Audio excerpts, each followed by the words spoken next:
Believe it or not, 5-leaf clovers exist. Not just as popular and as common as 3-leaf clovers are. You only have a chance of 1 in 20,000 of finding one. So imagine my shock when I found one in the middle of my backyard, just swaying in the wind beside 3-leaf clovers and grass strands. Oh yeah, and that was on St. Patrick's Day too. I kept it on a paper towel on the ledge of my kitchen window while I took a picture of it and sent it to my friends and family. Yeah, sure, it's just a rare clover. What's so special about it? Well, the fact that I had a 1 in 20,000 chance of finding it is special in its own right.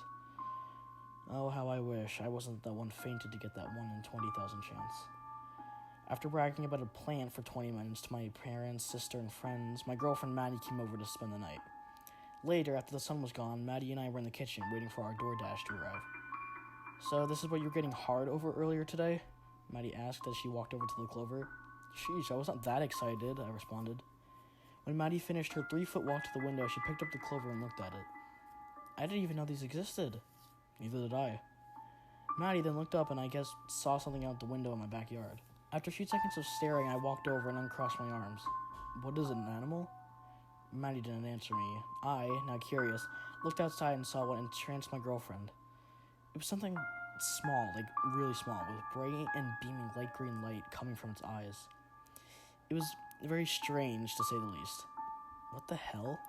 Whatever it was standing on my pool deck. At least it was before it jumped off the pool deck and towards my kitchen window. I pushed Maddie out of the way and to the oven as a super small thing broke through my kitchen window and onto my face.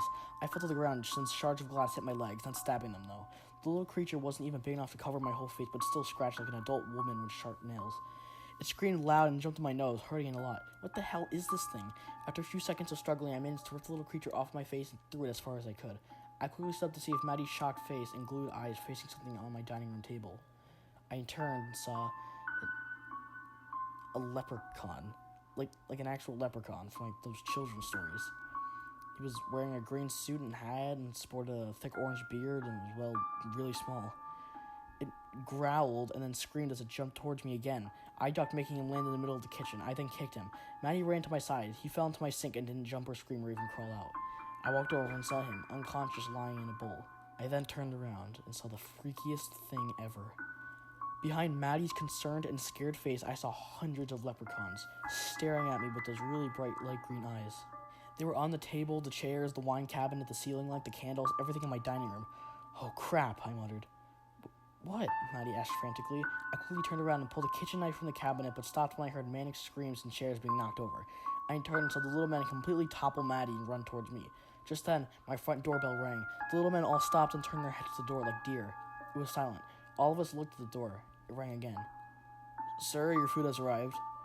Right after that, the leprechauns all jumped up on the window ledge and out of my house, and as soon as they shut up, they were gone.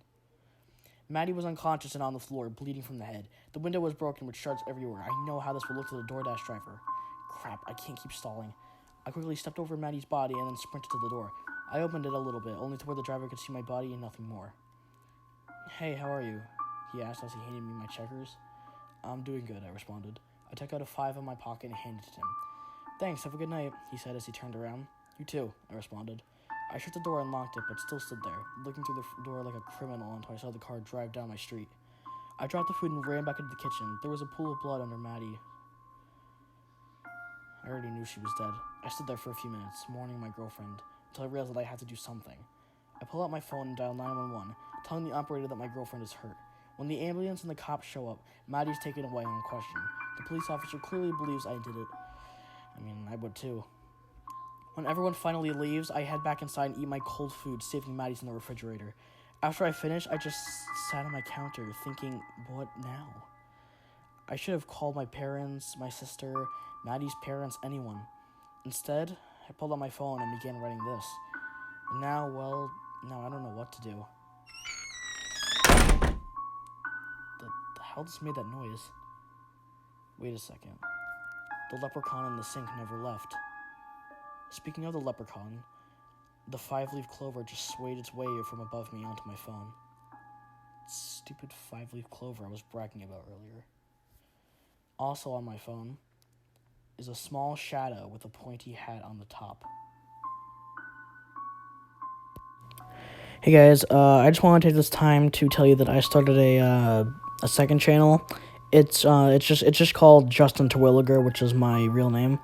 And basically, I'm just going to be posting stuff like vlogs and pranks and stuff, and you can see my real face and crap.